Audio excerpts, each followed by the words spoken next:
Hello friends आज के video में हम ट्रांसफॉर्मर में ब्रीदर या सिलिका जेल को क्यों यूज किया जाता है, ट्रांसफॉर्मर में ब्रीदर की वर्किंग क्या होती है और क्या हो यदि हम ट्रांसफॉर्मर में ब्रीदर को कनेक्ट नहीं करते हैं। इसके अलावा एक और क्वेश्चन हम देखने वाले हैं कि ट्रांसफॉर्मर में जो ब्रीदर का यूज किया जाता है वह कौन से मटेरियल का बना होता है। तो यही कुछ बेसिक क्वेश्चन को आज के वीडियो में हम क्लियर करने वाले हैं। यदि आप इलेक्ट्रिकल फील्ड में वर्क करते हैं तो उसका नॉलेज आपको होना चाहिए। चलिए वीडियो स्टार्ट करते हैं और स्टेप बाय स्टेप सीखने की कोशिश करते हैं। सबसे पहले देखा जाए तो ट्रांसफॉर्मर में करंट फ्लो होने के लिए वहां पर हम क्या करते हैं, वाइंडिंग्स करते हैं। इन वाइंडिंग्स के जरिए क्या होता है, वहां पर हमारे ट्रांसफॉर्मर में करंट का फ्लो होता है और इस वाइंडिंग में बेसिकली अब ज्यादा अमाउंट या ज्यादा अमाउंट ऑफ करंट इससे फ्लो होता है तो वाइंडिंग क्या होती है, हीट होकर गर्म हो जाती है।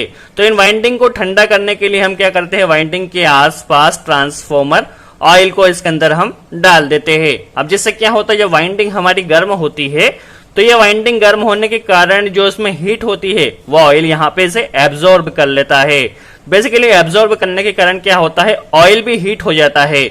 अब ऑयल जब हीट हो जाता है, जैसा कि हम जानते हैं कोई भी लिक्विड जब गर्म होता है तो उसकी वॉल्यूम बढ़ती है, दैट मीन्स वह ज्यादा से ज्यादा स्पेस कवर करता है। क्या होता है, बेसिकली इसे और स्पेस की जरूरत होती है, इसीलिए वहां पर हम क्या करते हैं, ट्रांसफॉर्मर में कंजर्वेटर टैंक होता है।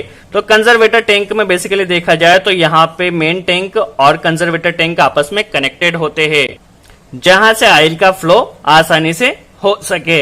ये बेसिकली वाइंडिंग और जो ऑयल होता है ये हमारा मेन टैंक में होता है और एक कंजर्वेटर टैंक होता है जिसमें क्या होता है, कुछ अमाउंट ऑफ ऑयल यहाँ पे जब ऑयल का एक्सपांशन होता है तो ऑयल यहाँ से कंजर्वेटर टैंक में आ जाता है। अब ये जो ब्रीदर होता है, ये ब्रीदर क्या होता है, हम बेसिकली यहाँ पर कंजर्वेटर टैंक से एक ब्रीदर को कनेक्ट करते हैं जो कि ब्लू कलर का यहाँ पे होता है। और जैसे जैसे हमारे बेसिकली देखा जाए तो ब्रीदर का यूज कम होते जाए, बेसिकली ज्यादा जैसे जैसे हमारे ब्रीदर ज्यादा खराब होते जाता है तो उसका जो कलर होता है वो पिंक होते जाता है। तो आप यहाँ से पता भी कर सकते हैं, यदि आपका ब्रीदर ब्लू कलर का है तो आपका ब्रीदर जो बेसिकली सिलिका जेल देखा जाए तो एकदम सही कंडीशन में, यदि वो पिंक कलर का हो रहा है तो उसे आपको बदलने की जरूरत हुई। ये तो हुआ कुछ बेसिक वर्किंग और कंस्ट्रक्शन ट्रांसफॉर्मर के बारे में। अब हम समझ लेते हैं ट्रांसफॉर्मर में सिलिका जेल का यूज क्यों किया जाता है। बेसिकली ब्रीदिंग के लिए हम सिलिका जेल का यूज करते हैं, तो हम क्यों करते हैं चलिए समझ लेते हैं। तो चलिए इसके लिए ट्रांसफॉर्मर की हमें कुछ वर्किंग समझना होगी जिससे हमारे सारे डाउट क्लियर हो सके। सबसे पहले प्रोसेस होती है ब्रीदिंग आउट की। देखिए क्या होता है, जब ट्रांसफॉर्मर गर्म होता है तो इसका ऑयल भी गर्म होता है। ऑयल के गर्म होने से यहाँ पे जो ऑयल होता है वो कहाँ पे जाता है, कंजर्वेटर टैंक में जाता है। अब देखिए यहाँ पे एक्सपांशन हुआ ऑयल का और यहाँ पे ऑयल हमारे कंजर्वेटर टैंक में आया जहाँ पे ऑयल का लेवल धीरे धीरे बढ़ने लगता है। अब नॉर्मल कंडीशन में क्या होता है, इस कंजर्वेटर टैंक में आधे पोर्शन में ऑयल होता है और आधे पोर्शन में एयर होती है। अब यहाँ पे ऑयल की वॉल्यूम जैसे जैसे बढ़ती जाएगी तो यहाँ पे जो एयर होती है वह एयर क्या होती है, बेसिकली देखा जाए तो इस सिलिका जेल के द्वारा या ब्रीदर के द्वारा यहाँ से बाहर कर दी जाती है। तो ये जो प्रोसेस होती है इसे हम ब्रीदिंग आउट कहते हैं। जैसे जैसे कंजर्वेटर टैंक में ऑयल का लेवल बढ़ते जाता है तो यहाँ से जो एक्स्ट्रा एयर होती है वो बेसिकली ये देखा जाए तो इस सिलिका जेल के द्वारा बाहर कर दी जाती है, ब्रीदर के द्वारा बाहर कर दी जाती है। तो ये प्रोसेस जो कहलाती है वो ब्रीदिंग आउट कहलाती है। चलिए अब अगली प्रोसेस हम समझ लेते हैं जो कि है ब्रीदिंग इन। अब बेसिकली क्या हुआ, सपोज ट्रांसफॉर्मर पे जो लोड था वह कम हो गया। लोड कम होने के कारण वाइंडिंग से करंट का फ्लो कम होगा, करंट का फ्लो कम होगा तो जो ऑयल है ऑयल का टेम्परेचर कम होगा। जब ऑयल का टेम्परेचर कम होगा तो जो एक्सपांशन हुआ था वो वापस बेसिकली जो कंजर्वेटर टैंक में हमारा ऑयल गया था वह वापस इस मेन टैंक में आने लगता है। और जब ऑयल जो बेसिकली मेन टैंक में आने लगता है तो यहाँ पे बेसिकली देखा जाए ऑयल का लेवल कम हो जाता है कंजर्वेटर टैंक में। ऑयल का लेवल कम हो जाने के कारण क्या होता है, यहाँ पे एक्स्ट्रा एयर की रिक्वायरमेंट होती है क्योंकि ऑयल कम हो रहा है। तो अब यहाँ पे एक्स्ट्रा जो एयर होती है वो बेसिकली देखा जाए तो यहाँ से ब्रीदर के द्वारा ली जाती है और यहाँ पे कंजर्वेटर टैंक में हमारी एयर आ जाती है। ब्रीदिंग इन की क्या होता है, जब ऑयल का टेम्परेचर कम होता है तो यहाँ पे कंजर्वेटर टैंक में जब ऑयल का लेवल कम होता है तो यहाँ पे एयर को वापस ली जाती है। बेसिकली यहाँ पे ब्रीदिंग इन दैट मींस सांस लेना होता है, तो ये बेसिकली यहाँ से ट्रांसफॉर्मर सांस लेता है। चलिए यहाँ से हम समझ जा सकते हैं कि सिलिका जेल को क्यों यूज किया जाता है। बेसिकली क्या होता है, जब ब्रीदिंग इन और ब्रीदिंग आउट प्रोसेस होती है तो क्या होता है, यहाँ पे जो एटमॉस्फेरिक मॉइस्चर होता है या डस्ट होती है, यह डस्ट बेसिकली हमारे ट्रांसफॉर्मर के अंदर नहीं जाए तो उस डस्ट को रोकने के तो यहाँ पे सिलिका जेल या ब्रीदर का यूज करते हैं। यदि नॉर्मल कंडीशन में यहाँ पे हम ब्रीदर का यूज नहीं करेंगे तो जो एटमॉस्फेरिक मॉइस्चर और जो डस्ट होगी वो ट्रांसफॉर्मर के अंदर धीरे धीरे जाने लगेगी, और जैसे जैसे मॉइस्चर और डस्ट जाएगी तो जो हमारे ट्रांसफॉर्मर जो ऑयल होता है, जो कि क्या होता है, उसकी जो इंसुलेशन होगा वो काफी हाई होता है। यदि उसमें मॉइस्चर कंटिन्यू जाता रहेगा तो जो इसका इंसुलेशन होगा वो वीक हो जाएगा, और इंसुलेशन वीक होगा तो इंसुलेशन वीक होने के कारण क्या होगा, हमारा ट्रांसफॉर्मर ऑयल जल्दी खराब भी हो जाएगा, प्लस इंसुलेशन यदि उसका वीक होगा तो हमारी वाइंडिंग यहाँ पे शॉर्ट भी हो सकती है।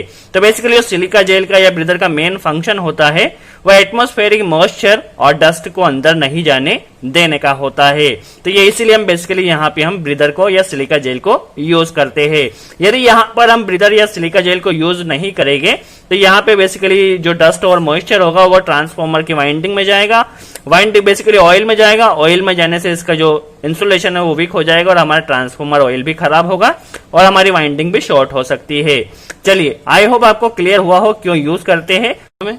यदि हम ट्रांसफॉर्मर में सिलिका जेल का यूज नहीं करते हैं तो क्या होगा, बेसिकली वाइंडिंग शॉर्ट हो सकती है। चलिए, अब हम यहाँ पे समझ लेते हैं कि जो सिलिका जेल होती है वो सही है या डिफेक्टिव, इसका पता किस तरह लगाए। तो जो सही सिलिका जेल होती है उसका जो कलर होता है वो ब्लू होता है। जैसे जैसे हमारी सिलिका जेल मॉइस्चर को एब्जॉर्ब करती जाती है उसका जो कलर होता है वो पिंक होते जाता है। तो यदि सिलिका जेल का कलर पिंक हो गया तो आप समझ सकते हैं कि सिलिका जेल बेसिकली यूजेबल नहीं है।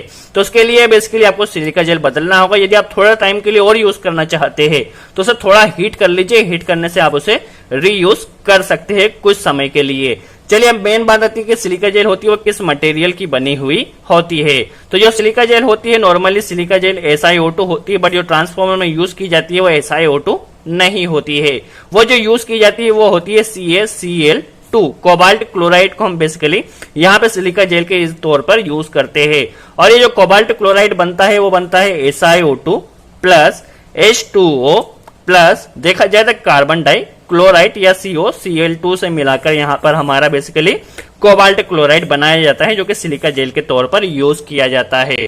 सो आई होप आपको सारे डाउट्स क्लियर हुआ हो। पहले तो सिलिका जेल को क्यों यूज करते हैं, तो जो बेसिकली ट्रांसफॉर्मर मॉइस्चर और डस्ट नहीं जाए उसे रोकने के लिए, और यहाँ पे एक ढक्कन भी होता है ताकि जो भी एक्स्ट्रा जो कीड़े मकोड़े होते हैं या जो भी डस्ट होती है वो यहाँ पर जमा होती रहे। कुछ समय बाद इसे हम खोलकर चेक कर सकते हैं और यहाँ पे जो डस्ट हो उसे निकाल सकते हैं। बेसिकली ट्रांसफॉर्मर की वर्किंग भी हमने सीखी कि किस तरह वर्क करता है।